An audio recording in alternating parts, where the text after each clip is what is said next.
आर्य colony. सायों का जंगल। रात के एक अंधेरे पहर में साकिब, जो मुंबई के एक प्रमुख अखबार में एक अनुभवी पत्रकार था, अपने घर लौट रहा था। वह उद्योग में अपनी तीव्र प्रवृत्तियों और निडर रवैये के लिए जाना जाता था। ऐसे गुण जो अक्सर उसे सबसे गहरे और खतरनाक मामलों में घसीट लाते थे। वह हमेशा अपनी शांति बनाए रखने पर गर्व करता था, लेकिन आज रात कुछ अलग महसूस हो रहा था।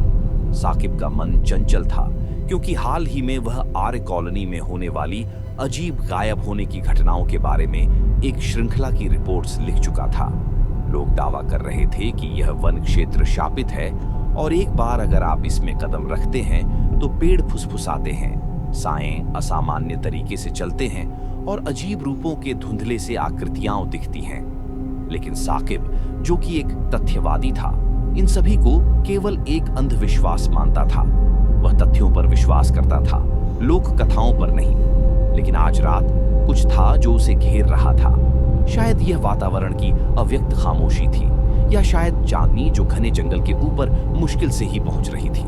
वह जैसे ही कार चला रहा था, उसे माली की तरह हल्का सा चमेली का फूलों का खुशबू महसूस हुआ, जो अक्सर शादियों से जुड़ा होता है। ये खुशबू क्षणिक थी, लेकिन उस महक ने उसे असहज बना दिया। उसने सिर झटका और कहा, मैं थक गया हूं। शायद पास में कोई शादी हो रही होगी। और फिर वह अपनी यात्रा जारी रखता है। लेकिन जैसे ही रास्ता आर्य कॉलोनी की ओर मुड़ता है, उसे यह आभास हुआ कि कुछ गलत है। जब वह एक तीव्र मोड़ के पास पहुंचा, साकिब की हेडलाइट्स ने सड़क के बीच में खड़ा एक व्यक्ति देखा।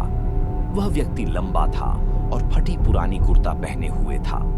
उसका सिर थोड़ी सी झुका हुआ था, जैसे वह साकिब को ध्यान से देख रहा हो। उसकी चुप्पी ने साकिब के शरीर में ठंडी लहर दौड़ा दी।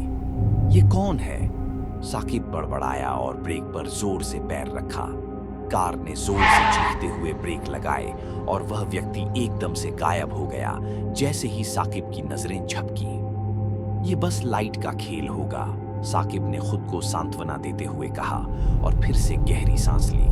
लेकिन उसकी पकड़ स्टीयरिंग व्हील पर और सख्त हो गई और एक डर की भावना ने उसे घेर लिया। उसके आसपास के जंगलों की फुसफुसाहटें अब तेज हो गईं, जैसे वे उसकी अविश्वास का मजाक उड़ा रहे हों। साकिब ने आगे की यात्रा जारी रखी, लेकिन अब कुछ अलग था। खामोशी बहुत गहरी हो गई थी।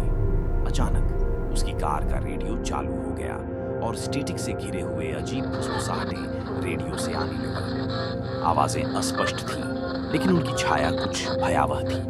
नहीं नहीं नहीं, उसने बुदबुदाया और रेडियो को बंद करने के लिए बटन दबाया। लेकिन आवाजें बढ़ने लगी, जैसे कि वे उसके चारों ओर से आ रही हों। उसका दिल तेजी से धड़क रहा था और उसकी सांसें ऊंची हो गईं। स्टीयरिंग व्हील पर उसकी अंगुलियां इतनी कसकर जकड़ी थीं कि उसकी नखलें सफेद हो गई थीं। वह हैरान था, यह क्या था? उसने पावर बटन को दबाया, लेकिन आवाजें अभी भी बनी रहीं, जैसे वे उसके भीतर समा रही हों। अचानक कार ने गड़गड़ाहट करते हुए रुक गई। इंजन बंद हो गया। सारी दुनिया जैसे सांसें थाम कर खड़ी हो गई थी। साकिब के हृदय की धड़कन सुनाई दे रही थी और एक गहरी खामोशी ने उसे घेर लिया। उसने इंजन को फिर से स्टार्ट करने की कोशिश की, लेकिन वह नहीं चला। हेडलाइट्स भी मुश्किल से जल रही थी और सड़कों पर अंधेरा फैल चुका था। फिर उसने अपनी आंखों के कोने से कुछ देखा। रियर व्यू मिरर में एक आकृति जो सफेद साड़ी पहने हुए थी, उसकी तरफ बढ़ रही थी। औरत के कदम धीमे, जानबूझकर बढ़ रहे थे, जैसे उसके पास समय ही समय था। उसके चेहरे पर बालों की लंबी परतें थीं, लेकिन हल्की रोशनी में भी साकिब ने महसूस किया कि कुछ गड़बड़ है। वह औरत एक ठंडी ऊर्जा से भरी हुई थी, जो साकिब के खून को जमा देने वाली थी। वह पूरी तरह से जड़ हो गया।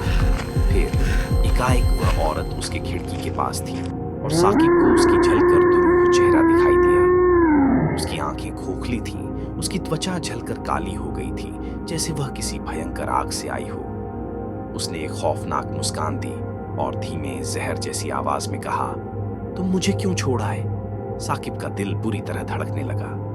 वह दरवाजे को बंद करने की कोशिश करता, इससे पहले वह औरत गायब हो गई।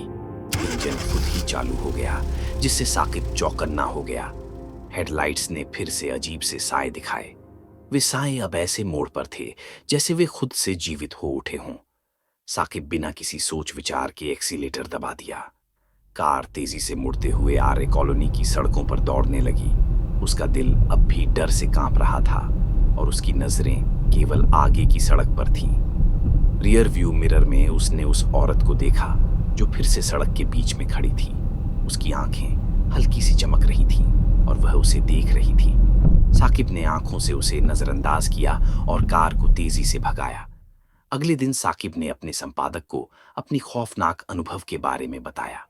संपादक ने ध्यान से सुना और फिर आर्य कॉलोनी की डरावनी कहानी सुनाई।